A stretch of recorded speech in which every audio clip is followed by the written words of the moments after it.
Jason Clouse. And over the course of my life, I have done a lot of different things and worn a lot of different hats. But this may be my greatest endeavor yet. I may go on rants and I may go on sidebars, but we're going to talk about how we can make a positive difference for ourselves and for each other. This is the Clouse to the Heart Show on YouTube.com.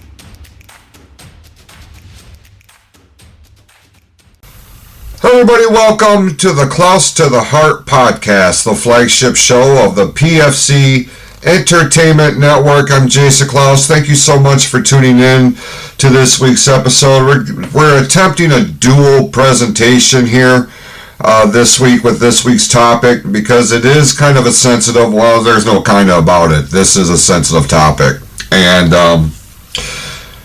this is one of those things, one of these topics that I've been approached in a couple of different ways by a few different people in terms of, like, this is something that a lot of people are dealing with.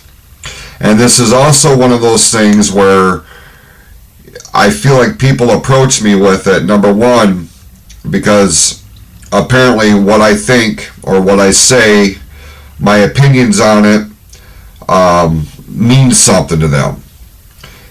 On the other hand, this is one of those things where people, like, they dial in on my physical presentation in addition to my verbal presentation. So we're attempting to film this for the YouTube channel. Now, hopefully, we can get all the ducks in a row, and that can be a thing. Bare minimum, we'll at least have audio, because I'm doing the audio in one format, I'm doing the video in another. So hopefully they will correspond and everything will work out splendidly, because that would be ideal, right? So, I mean, there's not going to be a lot of bells and whistles with this. If this does get uploaded to YouTube, this is just an opportunity, for you to see my physical presentation, if that's something that resonates with you or that's something that you're interested in. So there's that. We're going to talk about something this week that I have been contemplating for a number of different months at this point. Actually, it goes back further than that, because this is one of those things that I have personally been dealing with for years at this point. And I have to preface everything by saying I'm going to make a real concentrated effort to keep my focus on the camera, look into the camera, but please understand that a lot of times when I'm just strictly recording audio, especially for the flagship show, if I am running solo, like, my eyes dart all over the place. I've got a number of different things on my wall right in front of me here in the studio that direct my attention, and in a way it kind of keeps me on the rails, right? I got pictures on my desk here of people that are my inspiration, that motivate me to do everything, really, in every aspect of life. So if I don't focus exclusively on, like, looking into the camera, please forgive me.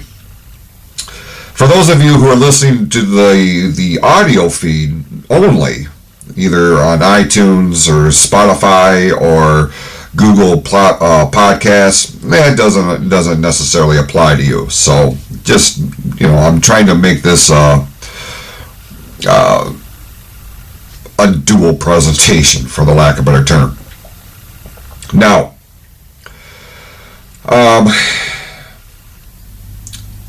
full disclosure, this is my second time recording this. I was real dialed in with the first one, and it really, by the time I was done, I was like, ooh, I think I just recorded a little bit of magic. Then I don't even know what the hell happened, but something went askew. And so here we are redoing everything.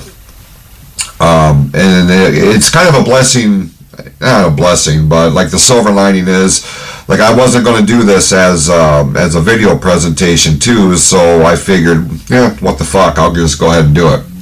Anyway, I want to talk about something that many of you are dealing with.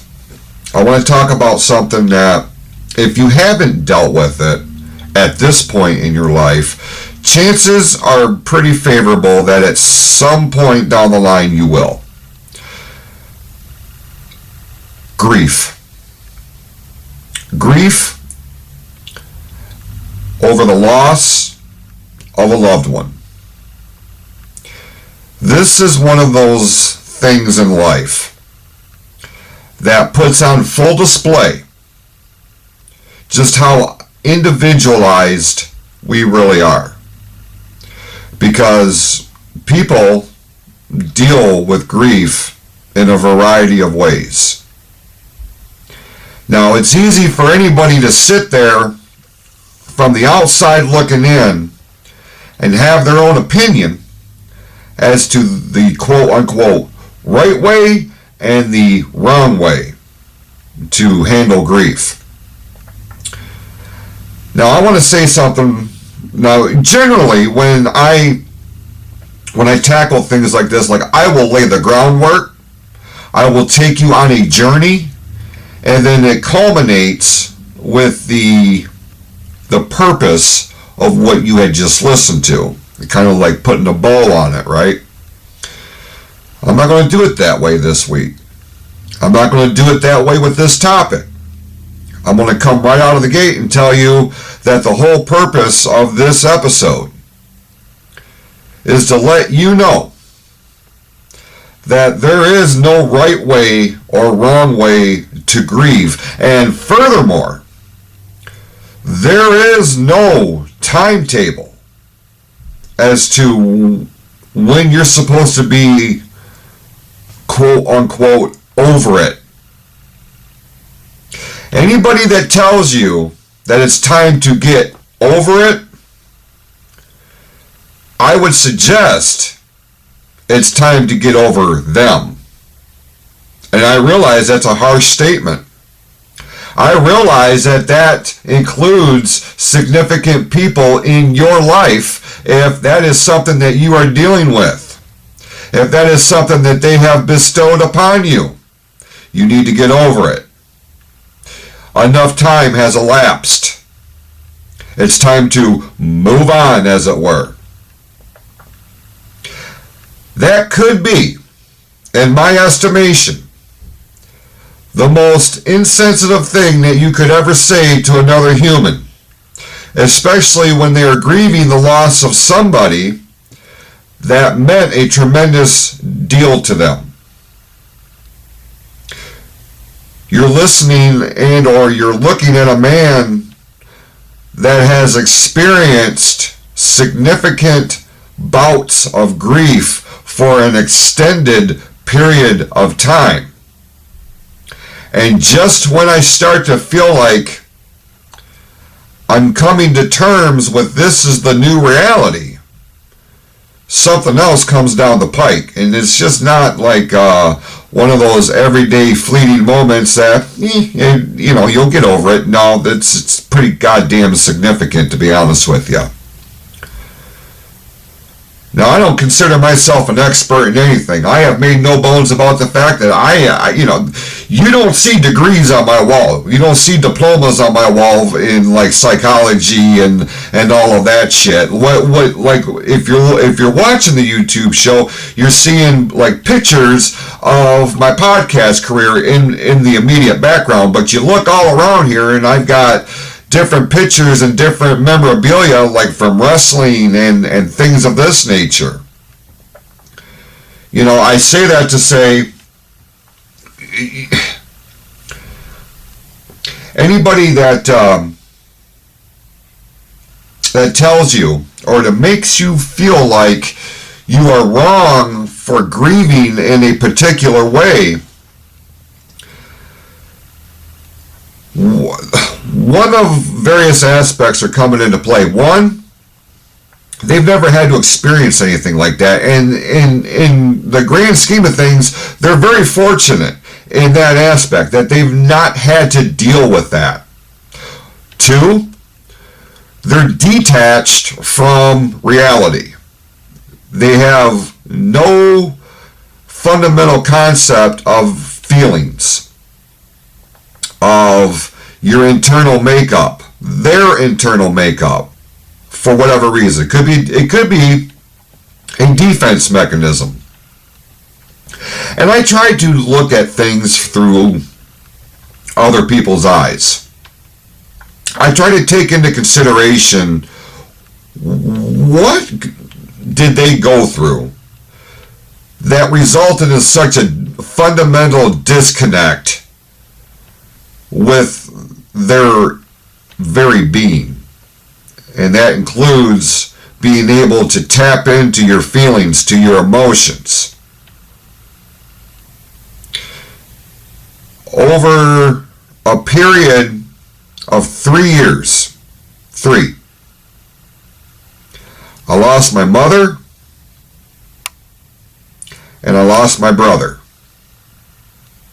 Now, if you've listened to this program for any length of time, I have gone pretty deep into the woods about losing my brother, because it was a significant and unexpected shock to the system. You know, when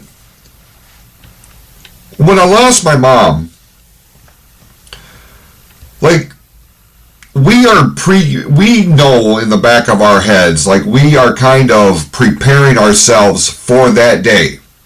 Because generally speaking, the way the things are, like, we kind of train our brains to accept the fact that there's going to be a day to where our parents are not going to be here anymore. That's just the way it is. In some aspects, that was very much the case with me. My mom had been in and out of the hospital for quite a few years. But my mom was always one of the strongest people I'd ever known. And she demonstrated that very early on, you know. But when she started going in and out of the hospital, like, there was a degree of anxiousness and worry and all this stuff, but, like, she always kicked out, man. Like, even in the few times where I was legitimately concerned, like, man, is this it? No. She kicked out, she came home, and everything was fine until February of 2017. And again, she went into the hospital. I was fully expecting her to come home. And it didn't. And when the bottom fell out, it fell out extremely quickly, to the point to where I had no time to prepare. Like, in the back of my mind, like, I was like, she's going to kick out of this. There's no doubt in my mind. This ain't it. Until it was. And then I was left with this huge gaping void in my soul. I'm like, my God in heaven, I no longer have a mother in physical form, in the way that I had grown up. It's like, what do I do now? And it wasn't, I don't know, it was a bad day. Bad day. It happened on Valentine's Day of all days. Valentine's Day of 2017. And it was ironic that on a day that's supposed to celebrate love and all this shit, like, I was experiencing the greatest heartbreak I'd ever known. But, like, my mind wouldn't let me dive too much into it, because I had two other individuals that were very much at my forefront, and I had to put aside my feelings to make sure that my father and my brother were taken care of, because their reactions to all of it was one of the most earth-shattering things I had ever seen, especially with my dad. Like, I think I saw my dad cry twice up until that day. My dad is a very manly man. Hardest worker I've ever known. Didn't put out a lot of emotion. So to see an event like this break him down in the way that it did, like, it fucked with me bad. I knew what it was going to do to Jeff. Jeff was very much unapologetically a mama's boy. Like, my mom was the center of his world. And I knew what that was going to do to him. And I watched it unfold in real time. So my brain goes to, we're going to put my feelings aside, my mourning aside, to make sure that my dad and my brother are taken care of, and that I'm there for them, and that they know that they're not alone, and that not everything is hopeless. Like, I got you. I'm going to take care of you. That's always been kind of my role in the family. I'm the rock of the family. That's me. That's what I signed up for. This was my lot in life, because I've got some pretty broad-ass shoulders. And, like, I have that capability to shut various aspects of my brain down to focus on what's in front of me, to prioritize any given situation. I have that ability. Not a lot of people do. I do. It's a blessing and a curse. So it was bad, make no mistake about it. But nothing prepared me for April of 2020.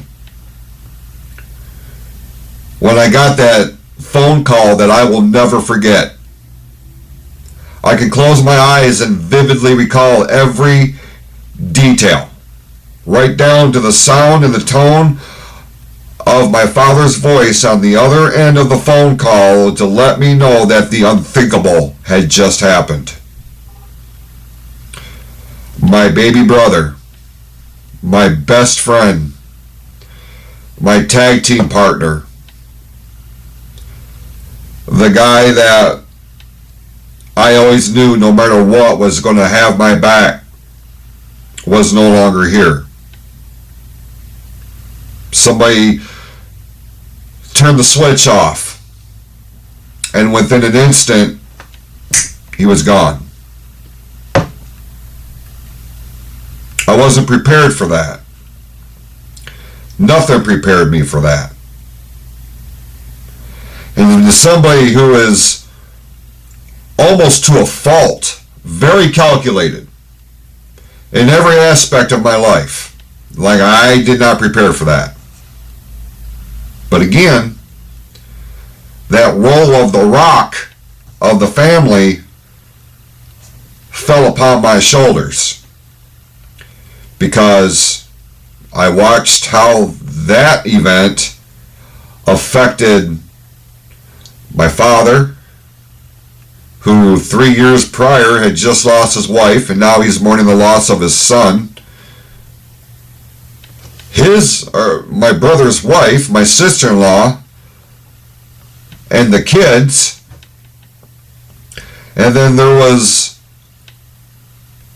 a roster of professional wrestlers. There was a legion of fans. There was, a number of different aspects that people looked to me for some sort of guidance, some sort of calm.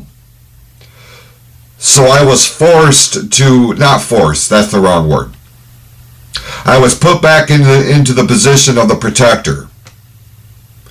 I was put back into the position of the one that people look towards to see, how am I going to respond to this? I took that very seriously. Because in the wake of tragedy, I had to let people know that as fucked up as this is, it was going to be okay. I didn't know how. Part of me didn't even believe it. But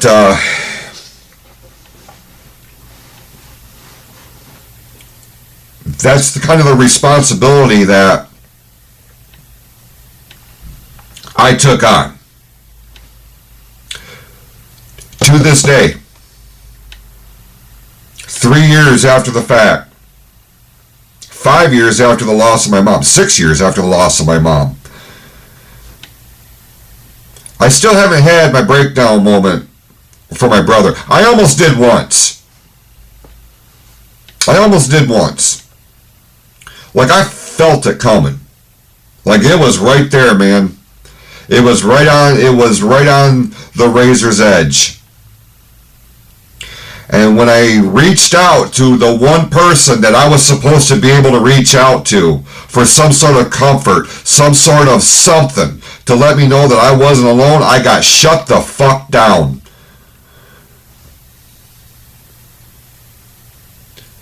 And I know what that feels like. And I know what kind of irreparable damage that does. You can put a Band-Aid on it all you want, but the fact of the matter is, there ain't enough Band-Aids in the world that's going to stop the bleeding of a gunshot wound that pierces your heart. Because eventually you're going to bleed out. You can try to slow it down, but the inevitable is on the horizon. You know what I'm saying? I understand grief in ways a lot of people have never experienced. I can't tell you how many different funerals and eulogies I have been a part of over friends, colleagues, family members. I sit back and I look at my life and the road that I have been on,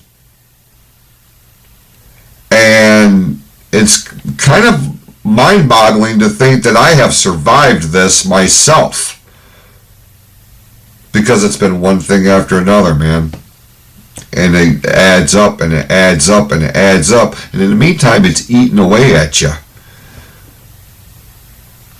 Because I felt like I was not allowed to grieve. And now that I have opportunity, we'll call it that,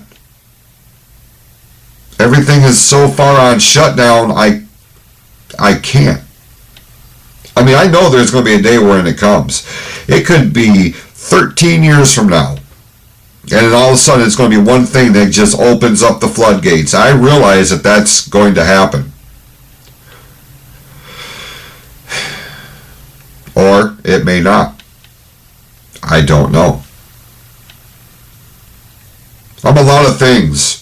Fortune teller's not one of them. I have a lot of things. A crystal ball is not one of them. And I often wondered, like, I got so angry at God. Like, why? Why are you doing this? Why did you take these people away from me? These were good people. When you can go on social media, you can turn on the news, you can turn on the radio, and you see these absolute horrors of human beings on full display, and nothing happens to them. Why are the good ones taken? Like, I got very, very angry. I turned my back on God. I told God to go fuck himself. Straight up. Word for word, with not a care given,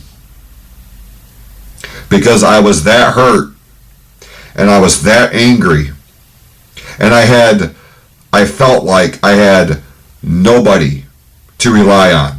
I couldn't count on anybody. I say that, and there's going to be those of you who are listening or watching, and you're going to take exception to that, and I understand that.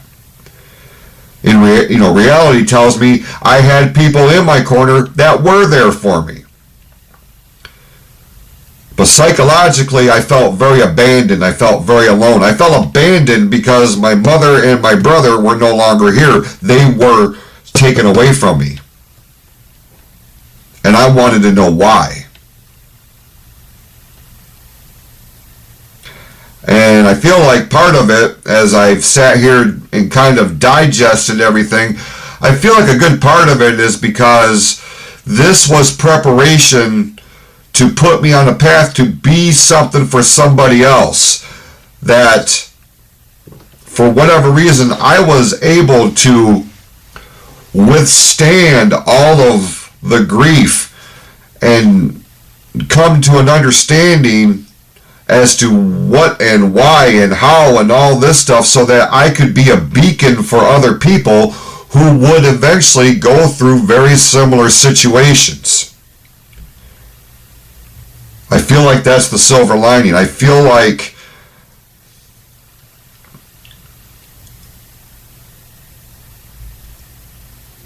this is my role, to let you, the viewer, the listener, the fan, the friend, like I am your beacon that, yeah, it sucks. Sucks bad. But it ain't the end of the world. We just got to figure out a different way to handle it, to deal with it, to mourn it. Mourning in a way that's not going to be a detriment to you or to those who are closest to you.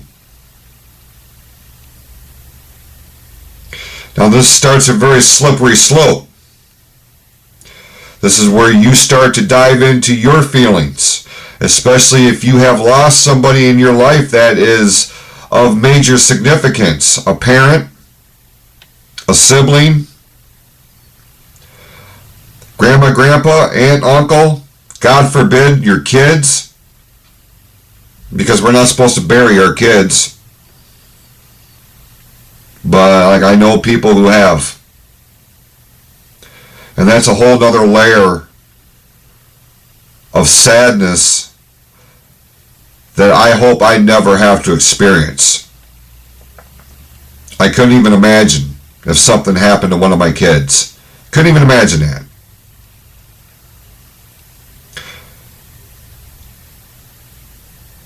People will ask me, how did you do it? How do you do it? How do you withstand so much hurt and so much pain and that void in your soul? How do you handle it without completely going off the rails? I don't have the answer, because what I've done may not resonate with you. It may not be an option for you. What did I do? I was able to rechannel that energy into something else, into a different endeavor, into a different aspect. It was to take all that pain and all of those feelings that are associated with the loss of a significant loved one that kind of shaped and formed and molded me into this, what you're listening to, what you're watching, to help you overcome what you're dealing with.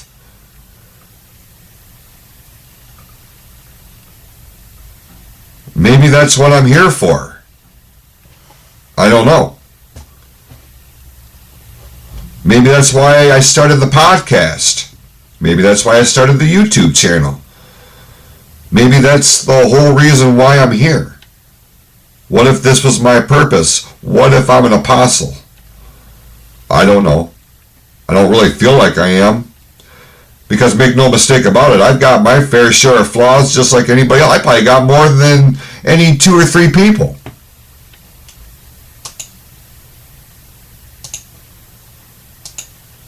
Could be. But now I want to focus on what you may be going through. And again, I realize this is kind of generalization, and I've spent the last however long, 25 minutes or what have you, kind of laying the groundwork as to what brings me to this point. Because nothing pisses me off more than when I see or I hear about an individual who is experiencing a significant loss and they're told they need to get over it. Or they're told that it's time to move on. Or in the midst of their grieving, the person or the people that they are supposed to be able to rely on are essentially shunning them, rolling their eyes, turning their backs on them in a time where they need you the most.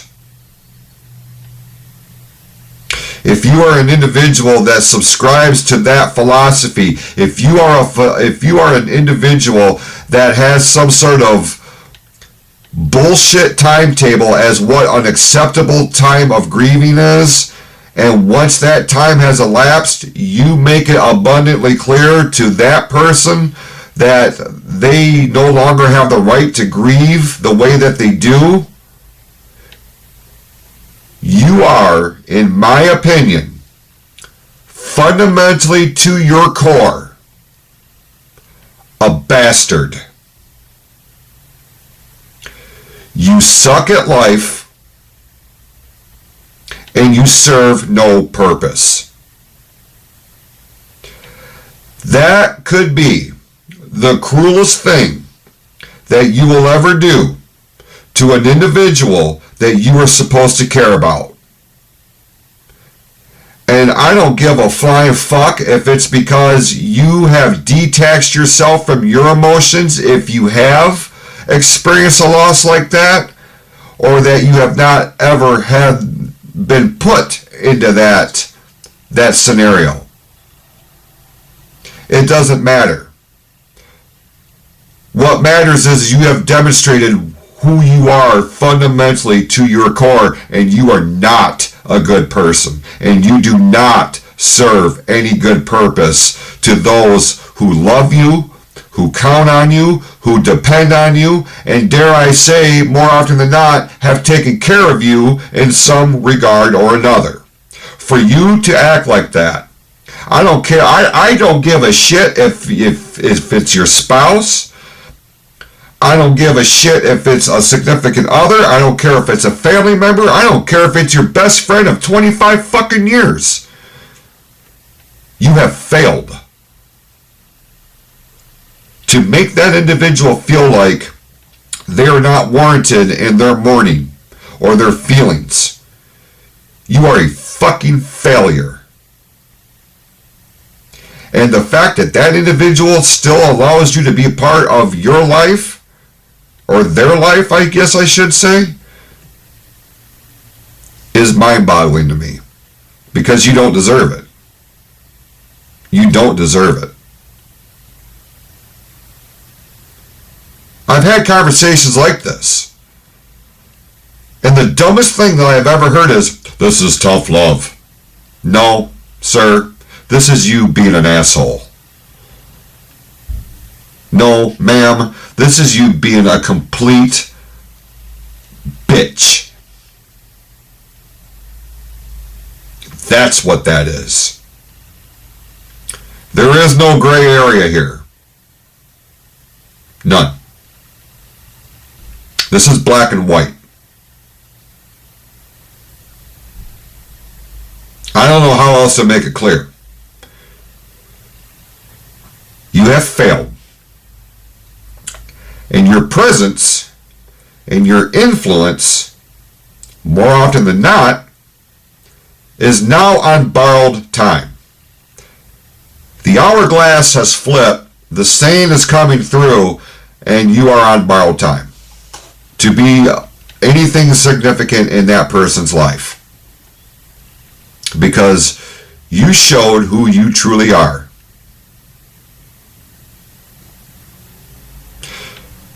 For those of you on the opposite side of that spectrum, if you are one who has experienced a loss, you've lost a parent, your mom, your dad, if you've lost a sibling, if you've lost a grandparent that meant the world to you, if you lost your best friend, I want to make something abundantly clear. Abundantly clear. If you are watching this, I want you to zero in on my face. I want you to zero in on my eyes. There is no timetable to grieve.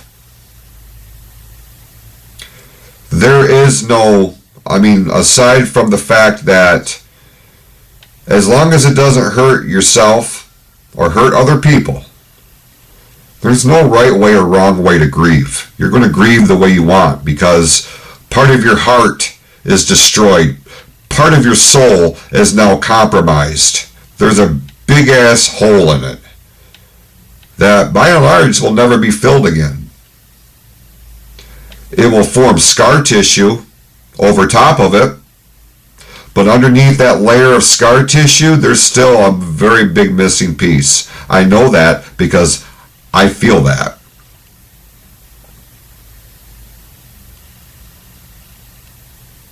For anybody to make you feel like you are wrong for grieving, or that you've taken too long to mourn the loss of somebody significant, I can only imagine, it's not even imagining at this point. Like, I understand that mind fuck. It's manipulation. It's a form of abuse. If we're going to be straight up and honest about it. And if there are people in your life that are making you feel that way,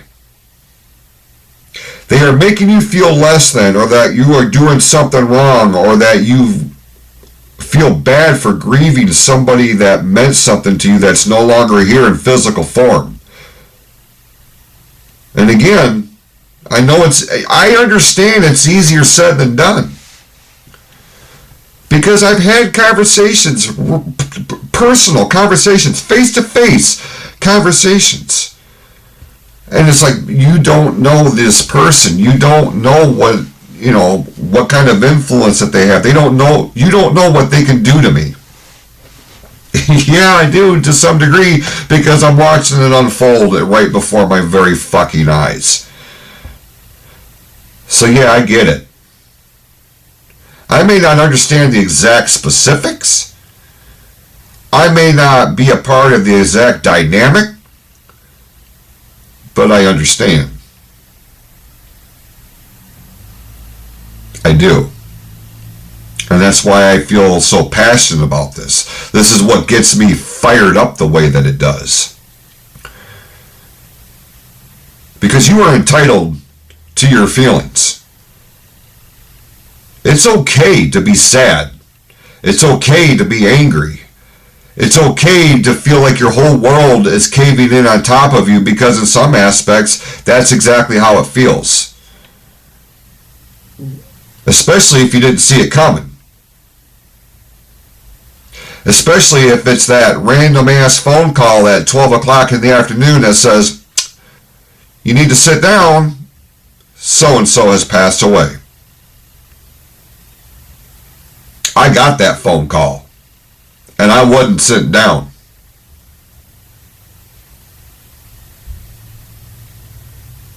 I get it. I get it more than most people do. And make absolute no mistake about it.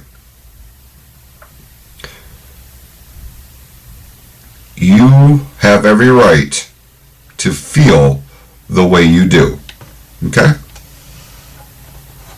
You have every right to mourn the way you feel is best to celebrate the memory of that person that you lost. And there is no timetable. There's nothing that says you need to be over this shit within a 90-day period. That ain't real life. That's not realistic. And anybody that tells you otherwise, number one, is full of shit, and number two, have demonstrated they don't have your best interest at their forefront in a situation like this. And in my opinion, they got to go. You need to sever that tie. Or at bare minimum, you need to get them out of your inner circle and put them somewhere on the outer ring if you don't want to completely sever all communication with them. That's just the way I do it. That's where I'm at this stage in my life. If there is somebody that comes across my radar that conducts themselves in that aspect, in that manner, that demonstrates to me what I am to them in their life, and what they value my feelings and my concerns and my heartbreak and all the other emotions that go into it, if that is not taken into consideration, they gone. Without question, without hesitation, without regret. Because I don't need people like that in my life, nor do you. Especially in a situation where you are in the mindset that you are experiencing a heartbreak that you have never ever experienced. You are experiencing this rush of feelings of loss, of despair, of hopelessness, of all of the ill feelings that come into play when you lose somebody like that. Why in the blue fuck would you want to keep any kind of contact with an individual that don't care about you, don't care about your feelings? Because that's what's on display here. And again, I realize what I'm saying comes off extremely harsh. I realize what I'm saying. So yeah, because there's some dude out there right now that's watching this or listening to this. What I just said has triggered a very angry reaction. This motherfucker's telling me that my wife should leave me. No, motherfucker, I'm telling you that your wife needs to sever ties with you because you have demonstrated that you are no good for her if you cannot support her in the time that she needs support, which I would be willing to bet more often than not she has been there by your side at your darkest hour, unapologetically. And now that the script has flipped, you're putting some bullshit restraints on it. You need to be over this by now. Now, she or he needs to be over you right now. And instead of worrying about what your dumb ass is thinking, they need to focus on the people that are going to be there for them. Because when we experience loss like this, some of us just want to collapse. They just want to let go. They want somebody to catch them because they can't stand on their own anymore. The weight of the world is too heavy for them. And who in the hell could blame them? I get it. The whole world come crashing down on mine, and it would have been real easy to just succumb to it all. I didn't have that choice in my mind for the reasons that I've already laid out. That was not an option for me. That's not to say that there weren't people that, to this day, will tell me, I'm here if you need me. Yeah, I get it. But, I'm not there yet. And that's kind of the weird way my brain is wired because I don't want to be a burden. That's not me. It's not how I conduct myself.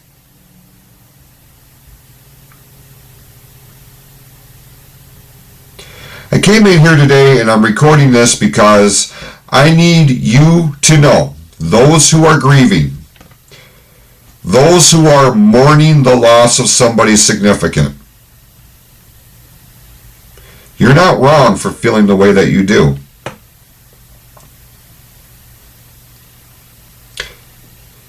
You take all the time that you need to heal your heart, to heal your soul. I realize it seems like that's never going to happen.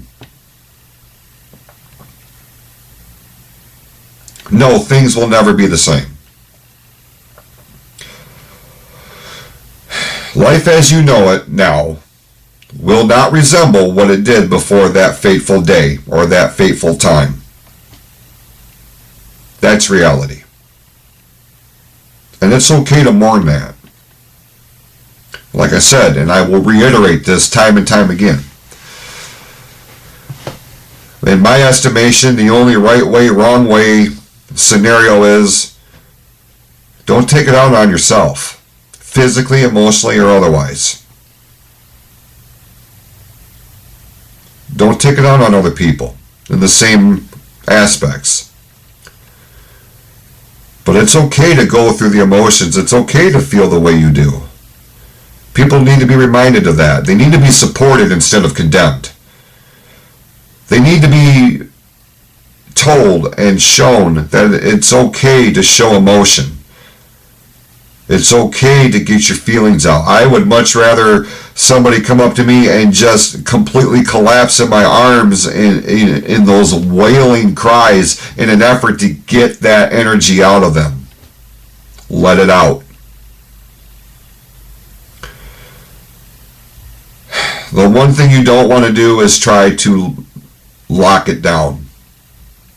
Because I did that. I still do it. Subconsciously. I realize that now. It's really not the right way to go. Like some people do that as a defense mechanism. I wholeheartedly understand that. But there's going to be a day that comes that it's going to be too much to keep on the inside and you got to get it out. It doesn't matter if you hop in your car and just go driving down back roads and scream until you have no energy left, until you have no voice left. Scream until every vein in your neck protrudes as if you are turning into the Incredible Hulk.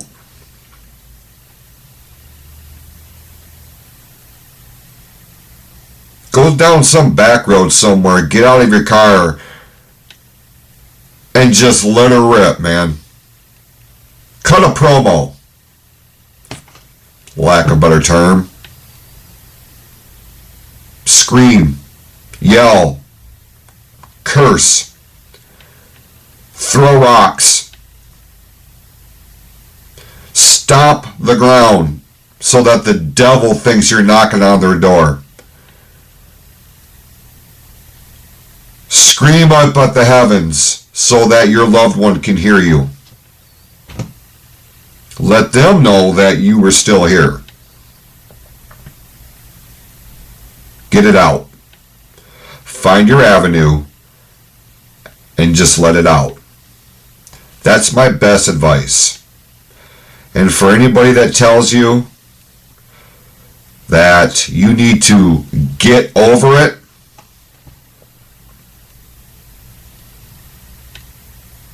feels like the best way to get over it is to get over them.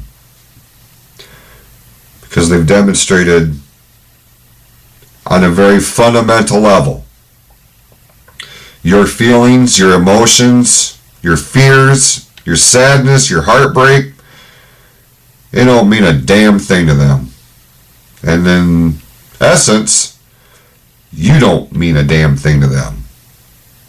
So why do you want to privilege them with your presence in their life? Especially when it's things like this that really demonstrate how fragile life is. That we are all on borrowed time. When our number is called, our number is called. There ain't a shitting thing we're going to do about it. When our time here is done, it's done. This is what I mean when I say you got to maximize your minutes. And we get this one thing called life. And it takes instances like significant loss and mourning for that to come to terms. To bring that in perspective. And to demonstrate just how truly precious life is. Because it is. We take it for granted. We take people for granted. We take life for granted. But it also hammers home like it provides something of a line in the sand. Who's with you, who's not? Who cares, who don't? Anybody tries to put any bullshit restraints on you, at the end of the day, they don't have your best interest at their forefront. Now they'll try to mindfuck you into trying to say, well, I'm just doing this for your own good. If they were really interested in doing what was for your own good, they would just shut the fuck up and listen. Because sometimes that's all we need as somebody who mourns. We don't really need a whole lot of feedback. We just need somebody to listen. Somebody to hold us. Somebody that if we do collapse and we do start heading down, somebody's going to catch us. Figuratively and literally. If you feel like you don't have anybody on your side, if you feel like you don't have anybody to lean on, if you don't have anybody who is there to just listen to you, I'll listen to you. I'll meet you wherever you are. I'll hop on Skype. We'll go through Facebook Messenger. We'll do FaceTime. I'll listen to you. If you want my input, I'll give it to you. If you need me to shut the fuck up, that's what I'll do. Because I know how important it is to need somebody to just care and it not be there. I walked away from a whole life because of that. If you can imagine that. It was make no mistake about it, that wasn't the one and only isolated incident, but it was a build up to that, and that was the final nail in the coffin as far as I'm concerned. No pun intended. I realize now that was a pretty shitty choice of words, but like, it's how I illustrate things, man. My point is, if you feel like you don't have anybody to lean on, to listen to you, to care, all my contact information's out there. Use it. I'll listen to you. I'll catch you if you fall. I don't care. It doesn't matter if I know you on a personal level or not. I know how important that is. To just have somebody listen. Not dictate their philosophies or their opinions, but just listen. Just care. Sometimes it makes all the difference in the world. It's the little things, man. But it's the little things that make the biggest impacts in times when you really need it the most. So as we put a bow on this week's episode, I feel kind of shitty about doing this, but this is where my shameless plugs come into play.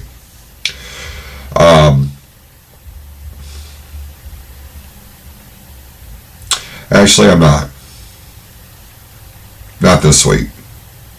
Like, I think you got an ad at the very start of this show. That's all I need to put on here. The only thing that I will say is, if you need somebody to talk to, you need an opinion, you need a point of view, you need somebody to just care, the email address is clousetotheheart@gmail.com, or you can find us over on Facebook. Just look for Clouse to the Heart. With that, go out this week, be awesome to yourselves and to each other.